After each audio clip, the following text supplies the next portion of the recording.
शेंडगेजी, त्याच्याच बरोबर प्राध्यापक टी.पी. मुंडेजी, व्यासपीठावरती उपस्थित किसन चव्हाण, आपल्याकडून निघून गेले ते असणारे माजी खासदार महात्मेजी, सर्वांची नावं घेत नाही, त्यांनी मला असणारं माफ करावं. उपस्थित बंधूंनो आणि भगिनींनो,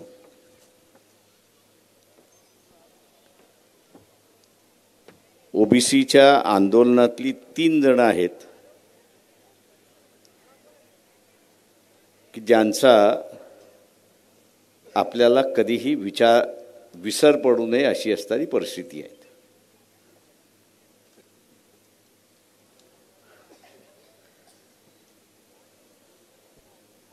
ती 3 मंडळी म्हणजे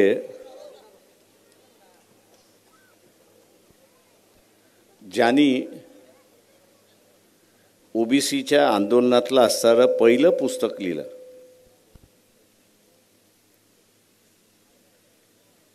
'80च्या दशकामध्ये लिहिलं. मुंबईचे रहिवासी होते, कोळीवाड्याचे रहिवासी होते, सन्माननीय जनार्दन पाटील.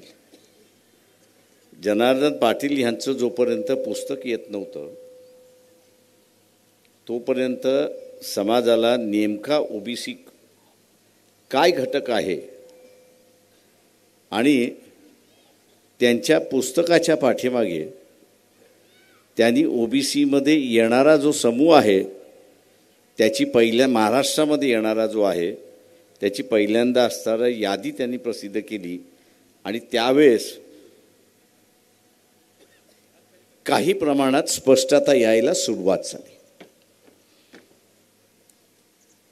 नाहीतर हे मंडलचा आयोग, हे ओबीसींचा आयोग नाही, तर हे आदिवासी आणि एससी यांना अधिक आरक्षण पाहिजे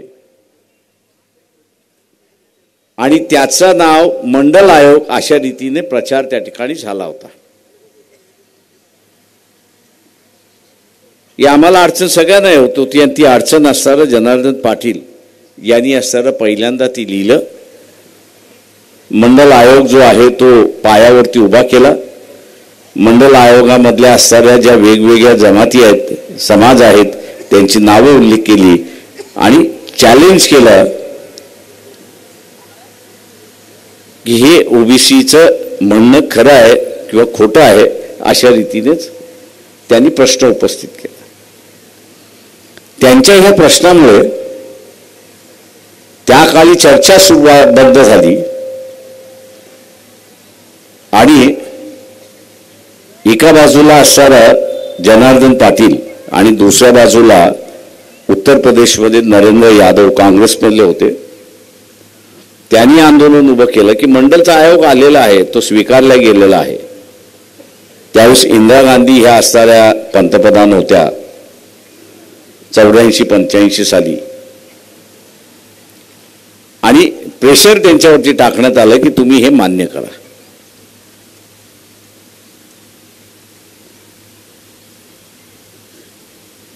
त्यावेळेच्या सरकारने टोलवण्यासाठी विधानसभेचं काय म्हणणं आहे हे मागवण्याचं पत्र पाठवलं आणि प्रत्येक विधानसभेला तुमचं म्हणणं आहे ते पाठवा म्हणून असे रीतीने सांगण्यात आलं. आपल्याला माहित आहे की विधानसभेमध्ये चर्चा कशी झाली असेल, काय झाली असेल आणि ते पूर्णपणे त्यावेळेस असणारा भासणात पडला अशी असणारी परिस्थिती आहे. ते पुढे आलं नाही. सत्ता आज जसं आपण सत्ता बदल असं म्हणतोय त्याही वेळेस सत्ता बदलाची चर्चा झाली.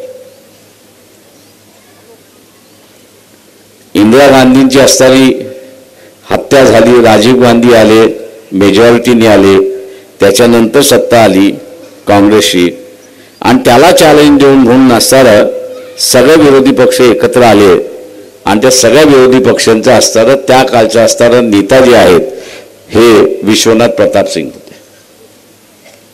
ज्या दुसऱ्या ह्या ओबीसी लढ्यामधला, आम्ही तर लढ्यातच होतो.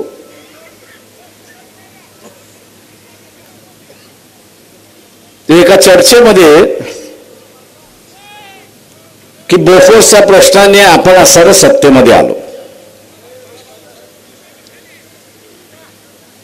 आता पुन्हा बोफोर्सने आपण काही सत्तेमध्ये येणार नाही आणि पुन्हा बोफोर्समुळे सत्तेमध्ये येणार नाही तर आपल्याला असणारा एक सामाजिक वर्ग आपल्या बरोबर जोडावा लागेल आणि हा सामाजिक वर्ग आपण जोपर्यंत जोडत नाही तोपर्यंत आपली असणारी सत्ता चिरंतन होत नाही अशी परिस्थिती आहे. आणि मग ते जोडायचं कसं तर हा मंडल कमिशनचा आयोग जो आहे तो आपण स्वीकारला पाहिजे. एक नवा सामाजिक आशय आपण या देशाच्या राजकारणामध्ये आणतोय. VP सिंगने तो असणारा मान्य केला आणि त्याचा GR काढला. हे जसं मान्य होईल असं लक्षात गेलं तर त्याच्यामधला असणारा तिसरा एक विलन आहे आणि त्याचंही नाव आपण असल्याला विसरता कामा नये. दुर्दैवाने त्याच्या आई वडिलांना आजही मी नमन करतो. तो या चळवळीतला बळी असं मी त्या ठिकाणी मानतो.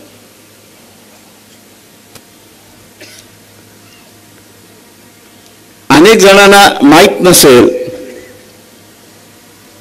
दिल्लीमध्ये महिलांचा मोर्चा निघाला होता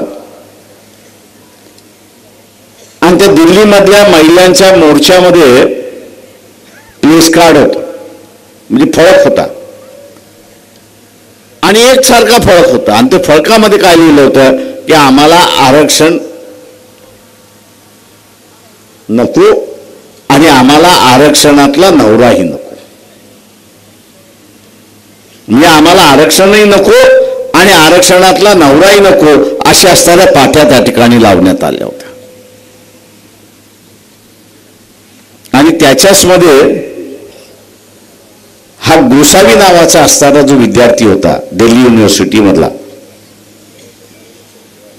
त्याच्या विद्यार्थ्यांनी त्याच्या मित्रांनी त्याला असं सांगितलं की आपण विरोध केला पाहिजे.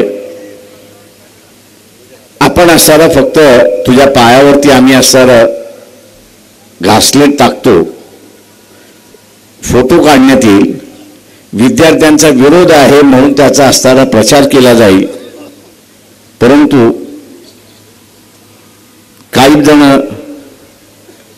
तिथले असेही होते की माचिसची काडी घेऊन होते, त्यांनी स्वतःच्या पायावरती घासलेट ज्यावेळेस टाकलं त्यावेळेस पाठीमागनं येऊन एकाने त्याला पेटवलं आणि तो पूर्णपणे जळाला अशी असणारी परिस्थिती आहे.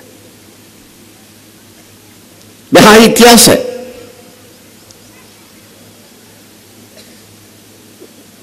त्याला जाळण्याच्या पाठीमागचा जो भाग होता की देशामध्ये उठाव झाला नाही असं नाही,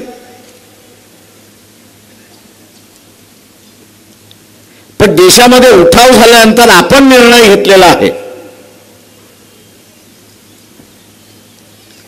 हा निर्णय आता मागे घेतला जाणार नाही, सरकार टिकलं किंवा न टिकलं. आणि त्यावेळेस एका बाजूला मंडल आणि दुसऱ्या बाजूला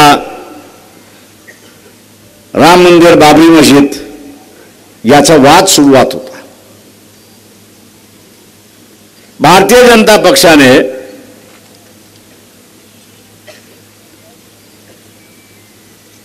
मंडलला डायरेक्ट विरोध नाही, अप्रत्यक्षात विरोध, आणि म्हणून मार्च आडवाणीने काढला आणि ते सरकार कोसळलं.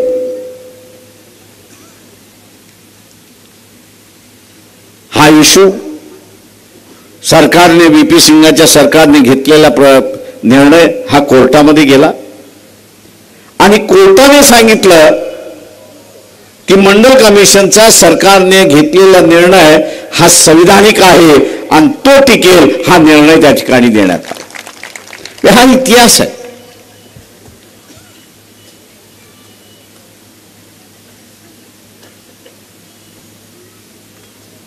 हा इतिहास त्याच्यामधला आहे. या इतिहासातल्या 2 गोष्टी त्यावेळेसच्या करायच्या राहिल्या होत्या, त्याला त्यावेळेस वेळ मिळाला. आणि तो म्हणजे की यादीमध्ये नाव घालणं आणि यादीमध्ये नाव काढणं. जे शेड्यूल कास्ट आणि शेड्यूल ट्राईब यांची जी पद्धत आहे, आता ती पद्धत अशी आहे की राज्याला नावं घालता येत नाही किंवा राज्याला सुचवताही येत नाही अशी असणारी परिस्थिती आहे. केंद्राने एकदा निर्णय घेतला की शेड्यूल कास्ट आणि शेड्यूल ट्राईब याच्या यादीमध्ये कुठल्या तरी राज्याला सुचाव करायचा असेल तर तिकडनं पत्र निघतं. तिकडनं पत्र निघालं किंवा राज्यामध्ये कॅबिनेटची बैठक होते आणि कोणाचं तरी सुचवायचं असेल तर एक कमिटी तयार केल्या जाते कॅबिनेटची. त्या कॅबिनेटचा कमिटीचा रिपोर्ट होतो. तो रिपोर्ट असणारा कॅबिनेटमध्ये ठेवला जातो. तो स्वीकारल्यानंतर पुन्हा विधानसभेमध्ये जातो. तो विधानसभेने स्वीकारला मगच तो केंद्राला जातो. तो बदल करून घेत राहिला होता, पण नंतरच्या कालावधीत तो बदल झाला. आता राज्याला कोणाच कुठल्याही ओबीसीच्या यादीमध्ये नाव टाकता येणार नाही हे आपण असणारा लक्षात घ्या. त्याला टाकायचं असेल तर पार्लमेंटची शाश्वती त्या ठिकाणी घ्यावी लागते. राज्याचा होता अधिकार तो काढलाय आणि तो अधिकार आता केंद्राला गेलेला आहे. आणि म्हणून मी जे एवढे दिवस या आंदोलनातला अभ्यासक आणि या आंदोलनामध्ये काय होऊ शकतं हे जे पाहत होतो आणि आपल्याला जे म्हणत होतो आणि आजही आश्वासन देतो की शासनाला कोणाला जात देता येत नाही. शासनाला जात देता येत नाही. अस्तित्वात असणारी जात ही मागासवर्गीय आहे की नाही एवढाच फक्त निर्णय त्या ठिकाणी देतात. तेव्हा ती जात अस्तित्वात असली पाहिजे, तो समाज अस्तित्वात असला पाहिजे. तो समाज अस्तित्वात असेल, ती जात अस्तित्वात असेल तर मग ती मागासवर्गीय आहे की नाही याच्याबद्दल देऊ शकते. पण कुठल्या तरी नव्या जातीला जन्म देणं हा शासनाचा अधिकार नाही आणि तो घटनेने त्यांना दिलेला नाही हे आपण लक्षात घ्या.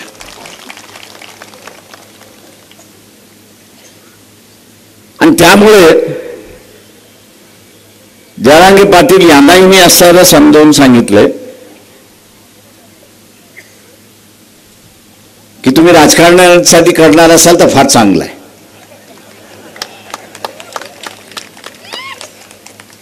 कारण हे सडलेली नेतृत्व जे आहे, ज्याचा असणारा उल्लेख आता असणारा शेंडेंनी केला, टीपी मुंडेंनी केला, हे सडलेलं जे नेतृत्व आहे हे त्यांच्याही समाजाला असणारा न्याय देत नाही आणि आपल्यालाही असणारा न्याय देत नाही. तर जरांगे पाटलाच्या निमित्तानं असणारा नवीन नेतृत्व येणार असेल तर त्याला आपण असणारं स्वागत केलं पाहिजे. पण त्याला असणारं सांगितलं पाहिजे, बाबा रे आमच्या ताटामध्ये येऊ नको.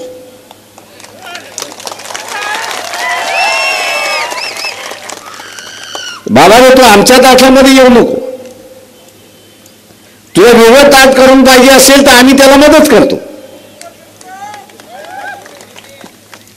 तुला वेगळं ताट करून पाहिजे असेल तर आम्ही तुला मदत करतो, पण आमच्या ताटामध्ये येऊ नको.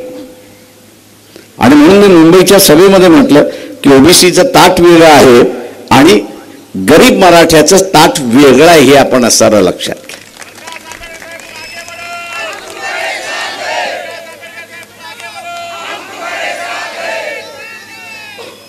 जसं एससी आणि ट्रायबल दोघांनाही आरक्षण आहे. पण ट्रायबलचं आरक्षण ट्रायबलला, एससीचं आरक्षण एससीला. तशाच पद्धतीने ओबीसीचं आरक्षण ओबीसीला. आणि उद्या कदाचित कोर्टाने मान्य केलं की गरीब मराठ्याला आरक्षण, हे त्याचं आरक्षण. ही दोन्ही ताटं वेगळी झाली आणि राहिली तर या महाराष्ट्रामध्ये बदल घडू शकतो, हे आपण असताना लक्षात घ्या. इथलं राजकीय नेतृत्व जे आहे ते मी चोरांचं नेतृत्व आहे असं म्हणतो. हे चोरांचं नेतृत्व आहे. हे आपल्याला तो लुटतात, पण हे त्याच्याच समाजाला सुद्धा लुटतात, हे लक्षात घ्या. आता जमिनीचा आपण असणारा हिस्सा घेतला तर 2 एकर 3 एकर 4 एकर 5 एकर असा जर वर्ग आपण हा घेतला तर या महाराष्ट्रामध्ये 70% आहे. या महाराष्ट्रामध्ये 70% आहे. पण या 70% समाजवार जर आपण विभागणी केली तर 50% मराठा आहे. म्हणजे लहान शेतकरी, अल्पभूधारक शेतकरी हा मराठा आहे. पण केंद्र शासन हमी भाव देतं, त्या हमी भाव लागू करण्याची यंत्रणा असताना ते लागू करत नाही.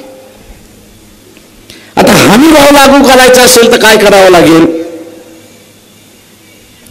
या ज्या सगळ्या बाजार समिती आहेत आणि त्या बाजार समितीचे जे डायरेक्टर आहेत त्यांना सारं सांगावं लागेल की जो हमी भाव आहे त्याच्यापेक्षा कमी विकला गेला तर तुम्हाला 5 वर्षाची सजा.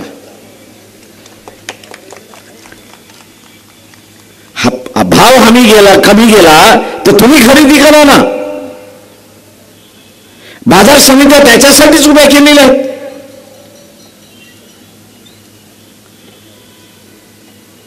पण ते होणार नाही, कारण का बाजार समितीचे डायरेक्टर, खासदार आणि आमदार हे नातेवाईकात, हे आपण लक्षात घ्या.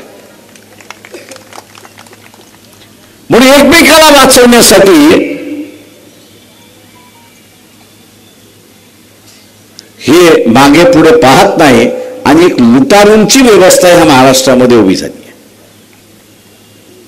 एक लुटारूंची व्यवस्था झाली. मागच्या निवडणुकीमध्ये आम्ही बदलण्याचा प्रयत्न केला. नांदेडमध्ये कोणाला उभं केलं होतं? वंचित बहुजन आघाडीने. मतदान दिलं का? पण तो जिंकला का नाही? याचं कारण असं आहे की इथे जे शेंडेने सांगितलं की माझी मानसिकता लढण्याची नाही आहे,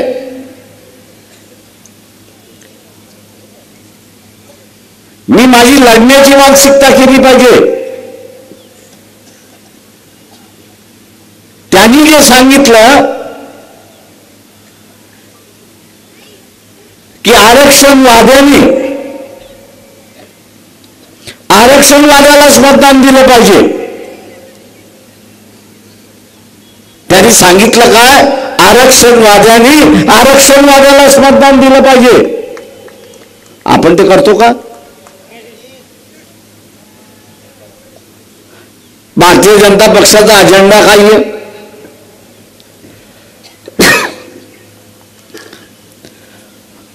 भारतीय जनता पक्षाचा अजेंडा काय आहे? आपण आरक्षण वाचवणं असं म्हणतोय. हे संविधान वाचलं तर आरक्षण वाचलं.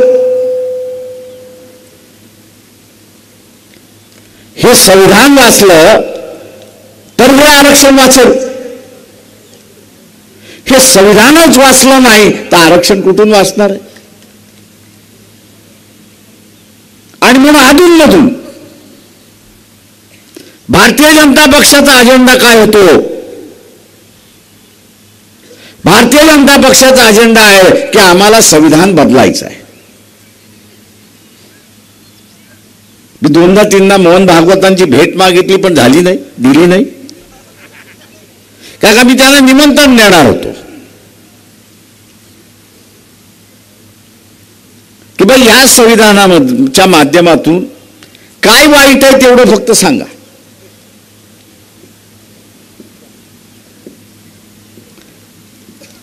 काय वाईट आहे तेवढं फक्त लोकांना सांगा. पटलं आम्हाला तर आम्ही तुमच्या बाजूचे, तुम्ही आम्हाला पटवू शकला नाही तर तुम्ही आमच्या बाजूचे व्हा. पण आमने सामने येणार नाहीत.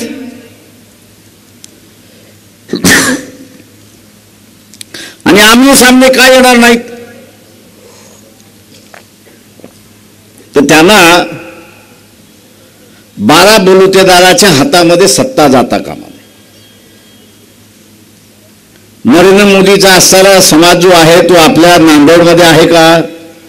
मी इथे निवडणूक लढवलं म्हणून मला गावांगाव माहिती आहे. आहे का नरेंद्र मोदीचा माणूस समाज इथे? नाही ना. समजा उद्या बीजेपी जे म्हणते की अध्यक्षीय पद्धत आणायची, म्हणजे अमेरिकेसारखी अध्यक्ष पद्धत आणायची की लोकांनीच अध्यक्ष निवडायचा, लोकांनीच अध्यक्ष निवडायचा, असं जर झालं असतं तर नरेंद्र मोदीला आपल्या इथनं मतं मिळाली असती का? हे जे संविधान बदलण्याची जी चर्चा चालली आहे त्याचं मूळ कारण इथला तेली आहे, तांबुळी आहे, कुंडी आहे, लोहार आहे, सोनार आहे, धनगर आहे, मराठा आहे, हुशार आहे, लोकांचा विश्वास संपादन करू शकतो, लोकसभेच्या मतदारसंघातून निवडून येऊ शकतो, तर या देशाचा तो पंतप्रधान होऊ शकतो. कारण का मतदारसंघ लहान आहे. आणि म्हणून इथल्या वेगवेगळ्या समूहाला पंतप्रधान होण्याची, निवडून येण्याची संधी आहे हे आपण लक्षात घ्या.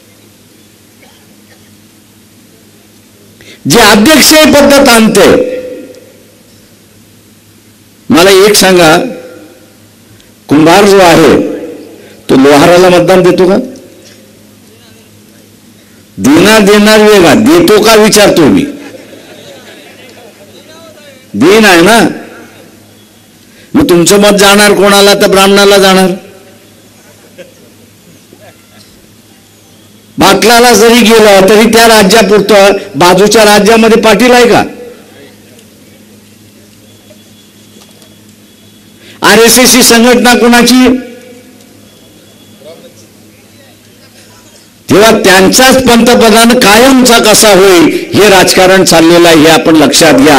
आणि म्हणून संविधान बदला म्हणून त्या ठिकाणी सांगितलेलं आहे. म्हणजे महात्मा फुलेपासून शाहू महाराजांपर्यंत बाबासाहेब या सगळ्यांनी सामान्याच्या हातामध्ये सत्ता आणून दिली. सामान्यातला सामान्य माणूस इथला सत्ताधारी होऊ शकतो. शिक्षणाची दारं खुली करण्यात आली. उद्याचा व्यवसाय या ठिकाणी करू शकतो.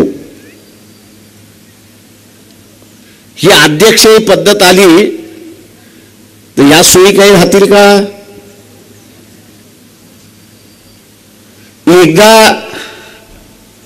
अध्यक्ष खुर्चीवरती बसला तर 5 वर्षासाठी बसला. 5 वर्षासाठी बसल्यानंतर त्यांनी असं म्हटलं की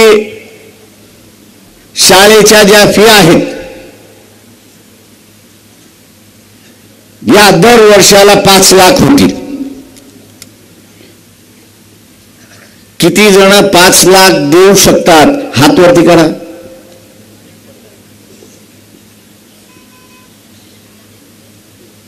आताच देवेंद्र फडणवीसने सांगितले की आम्ही 25,000 प्राथमिक शाळा बंद करणार आहोत.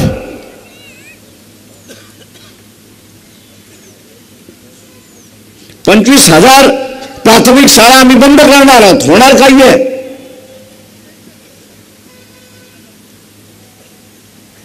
होणार एवढंच आहे की खासगी शाळा सुरुवात होतील आणि त्या खासगी शाळेमध्ये 50,000 60,000 फिया होतील. देऊ शकता का?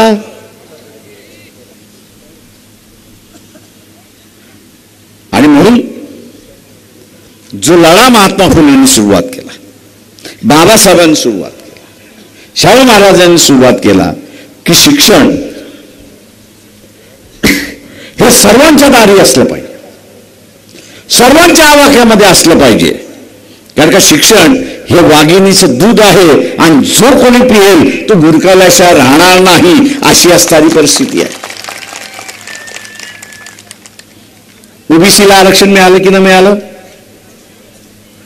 मिळालं की न मिळालं? तुमच्या नातेवाईकामध्ये एक तरी डॉक्टर झाला, इंजिनियर झाला, अधिकारी झाला? 90च्या अगोदर तुमच्या घरामध्ये डॉक्टर होता का?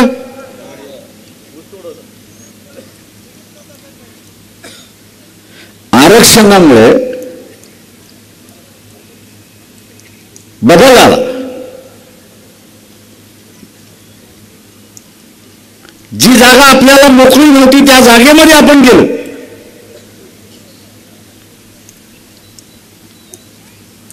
सत्ता कशी राबवतात हे आपल्याला कळायला लागलं, निर्णय कसे घेतात हे आपल्याला कळायला लागलं. आणि जसं आपल्याला कळायला लागलंय तसं पुन्हा काढून घेण्याच्या नावाने चाललेला आहे.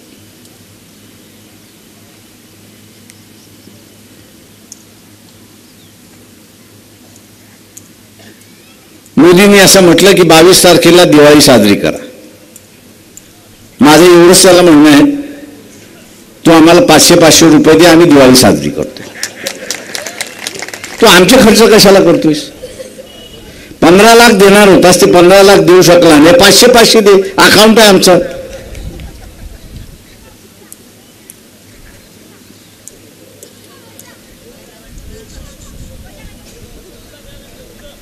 ते घरकुलं तर मिळणार नाहीच, काय का उघड्यावरती तुम्हाला झोपवायचंच आहे.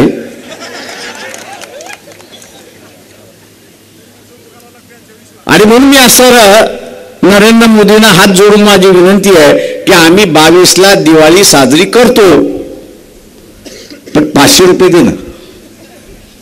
तो आमच्याच असणाऱ्या पोरांच्या तोंडातल्या घासातलं 500 रुपये कशाला काढतोयस? एकतर महागाई,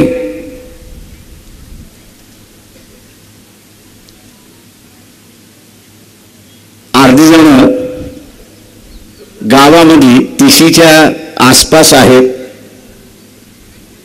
वाईट वाटतं की अर्धी जणांची लग्न जमत नाही. काय का सासरा विचारतो नोकरीला आहे का? काय का मी एका बरोबर गेलो होतो, असंच ठरवण्यासाठी गेलो होतो. सासऱ्याने मला स्थळ आतमध्ये बोलवून विचारलं, प्रकाशराव ठीक आहे तुम्ही आलात, मुलगी देतो, पण वर्षभरामध्ये ह्याला नोकरी लावता का?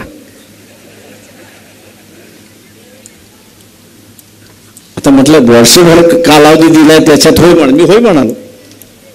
एका पायावरती ते तयार झालं. म्हणजे तुमच्याकडे आज असणारा 10 एकर आहे त्याचा गरज नाही, तुम्ही चपरासी आहात तरी तो द्यायला तयार आहे, अशी असणारी परिस्थिती आहे. ही अवस्था आलेली आहे आणि भयानक व्यवस्था मी असं मानतोय. ज्या वयामध्ये त्यांनी असं एक नवं जीवन सुरुवात केलं पाहिजे, त्या वयामध्ये नवं जीवन सुरुवात करण्याची चर्चा होत नाही. तर या ठिकाणी दंगली कशा होतील अशी असणारी परिस्थिती आहे. पोलीस खात्यामध्ये मला बरेच मित्र आहेत. त्यांनी मला सांगितलं प्रकाशराव महिनाभर आता तुम्ही फिरू नका. म्हटलं माझं कोणी दुश्मन नाही म्हटलं होतं. ते म्हटलं तुमचं दुश्मन कोणी नसेल पण इथे दंगल होण्याची शक्यता आहे.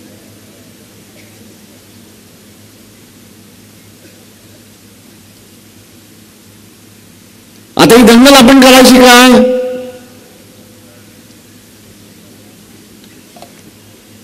तर आपणच ठरवलं पाहिजे की माझ्या भागामध्ये, माझ्या विभागामध्ये, माझ्या जिल्ह्यामध्ये मी दंगल होऊ देणार नाही. दंगल कशासाठी?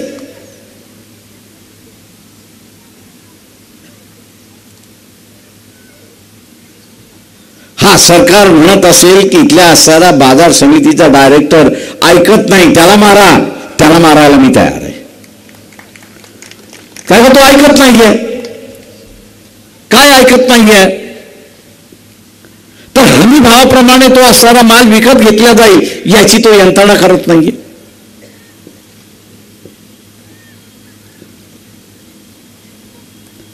पण नाहक कोणतरी माजलाय, धर्माच्या नावाने माजलाय.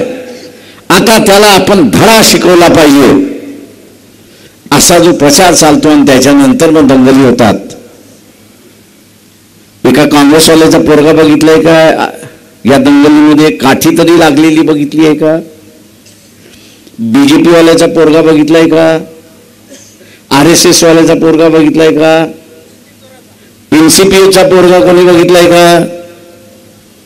सामान्य माणसं असतात. आपल्या इथे जे कोणी दंगल करायला येईल असं सांगेल त्याला म्हणा तुझा पहिला पोरगा पुढं कर, आम्ही त्याच्या पाठीमागे उभा राहतो.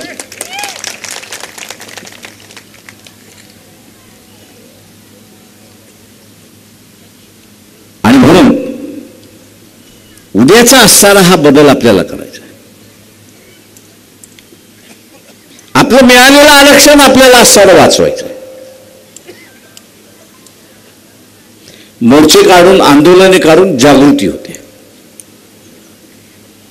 मोर्चे काढून, आंदोलन करून जागृती होते. पण मिळालेलं टिकवायचं असेल तर मी सत्तेमध्ये गेलो पाहिजे. ओबीसींच्या हातामध्ये सत्ता आली पाहिजे.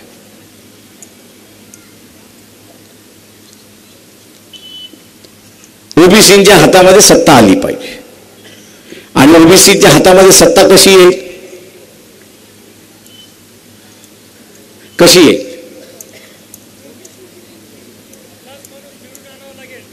एक तर पहिल्यांदा राजकीय पक्षाने उमेदवार कोण दिलाय तो पहिल्यांदा बघितला पाहिजे. दिलेला उमेदवार हा ओबीसीच्या बाजूने आहे की नाही, ओबीसी आहे की नाही. दुसरं जे बघायचं आहे तो ओबीसीच्या बाजूने आहे आणि ओबीसी आहे की नाही हे बघितलं पाहिजे. आणि तिसरा, आपण या इलेक्शनमध्ये त्याग कसला करायचा आहे? दोन गोष्टींचा आपल्याला असणारा त्याग करायचा. तीन गोष्टी असं म्हणतो. एक म्हणजे कबाब, दुसरा म्हणजे शबाब आणि तिसरा म्हणजे महात्मा गांधी. म्हणजे महात्मा गांधी, कबाब आणि शबाब या तीन गोष्टींचं वर्ज आपण जर केलं तर ज्याच्यासाठी आपण या ठिकाणी जमलेलो आहोत की माझीच सत्ता, ओबीसी सत्ता, ते आपण सहज त्या ठिकाणी घेऊ शकतो.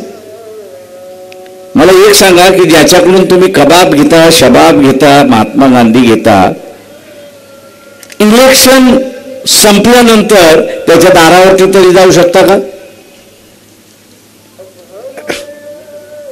त्याच्या दारावरती तरी जाऊ शकता का?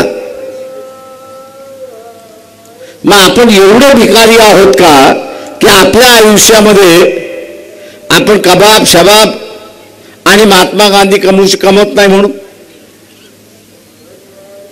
राजकारणामधली नैतिकता ही सगळ्यात महत्वाची आहे, एवढं लक्षात घ्या.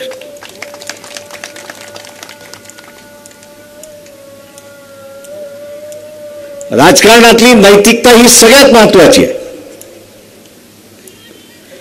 आणि ज्या समूहाकडे नैतिकता आहे, ज्या समूहाकडे नैतिकता आहे त्या समूहाकडे सत्ता आहे हे आपण लक्षात घ्या. नैतिकता नसेल तर सत्ता नाही.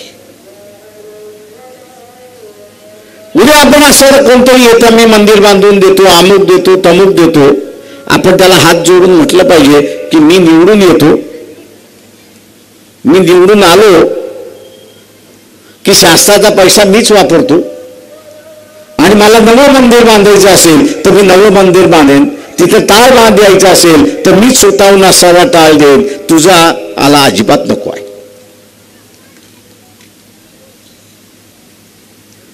आणि म्हणून मित्र, आज जे आपल्याला दिसते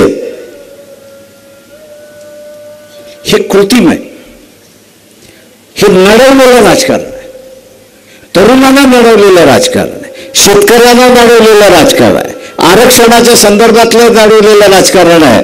काका मी नेहमी म्हणत असतो की या देशाची व्यवस्था कशी करायला मागतात आहेत इथला राजकारणी की त्याच्या घराची उंबरठे झिजवणारा समूह त्या ठिकाणी पाहिजे. आणि आपलं राजकारण कसं असलं पाहिजे की या देशातला माणूस हा ताटमानेने जगला पाहिजे आणि कोणासमोर झुकता कामा नये, ही व्यवस्था आपण त्या ठिकाणी केली पाहिजे. आणि म्हणून ती उभी करताना मी असं आपल्याला म्हटलं की भारतीय जनता पक्षाचा अजेंडा हा संविधान बदलण्याचा अजेंडा. संविधान बदललं, आरक्षण केलं. त्याच्यामुळे आज आपण असं आरक्षण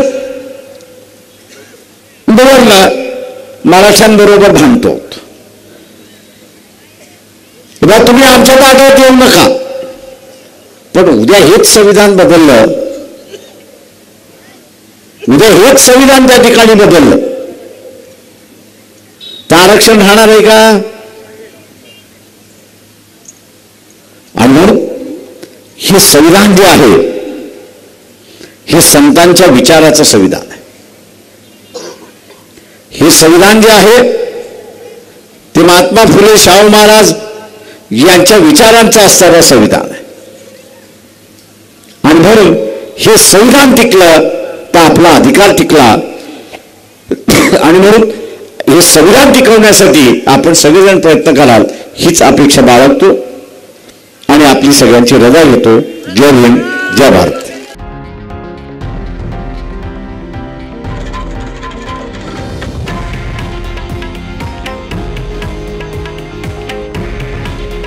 हे आहे देशातील नंबर 1 न्यूज नेटवर्क आणि आपण पाहत आहात TV9 मराठी.